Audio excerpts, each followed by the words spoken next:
এই শীতের রাতে একটা ঘটনা দেখে আমি কথা বলার ভাষা হারায় ফেলাইছি। একটা মানুষ কতটুকু অসহায় হলে দেখেন, একটা বস্তা গায়ে দিয়ে সে ঘুমাইতেছে।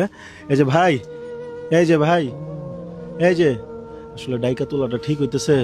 একটু একটু উঠেন ভাই। এই যে বড় ভাই, একটু একটু উঠেন না। আপনি এটা এটা পড়ছেন কেন? এই হ্যাঁ, ঠান্ডা লেগে পড়ছে, ঠান্ডা লাগে? এটা কে দিছে? টুকায় লইছি।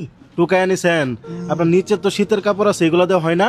না, দেহে দেহে এটা একটু ই করি নেই আমি। একটু একটু দাঁড়ান তো। হ্যাঁ, এখানে তো চুলার ভালো গরম আসতেছে, এই জন্য মনে হয় উনি ওইখানে। আপনার কি হয়েছে দেখি একটু। হ্যাঁ, আপনি চোখে দেখতে পারেন না? না, এই যে এই কাপড়গুলা দিয়ে কি হয় না? না, ঠান্ডা মানে না?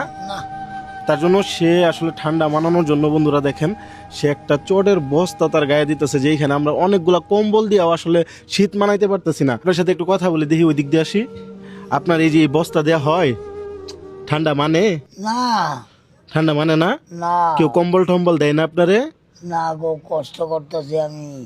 আসলে কি বলবো, মানে যার আছে তারই শুধু আমরা দিই, যার আছে তারই শুধু দিই, বাট এইরকম মানুষগুলার আমরা চোখে দেখি না হয়তো। আপনি এমনি কি করেন, খাওয়াই কে? কার কাছ থেকে খাওয়া দাওয়া করেন?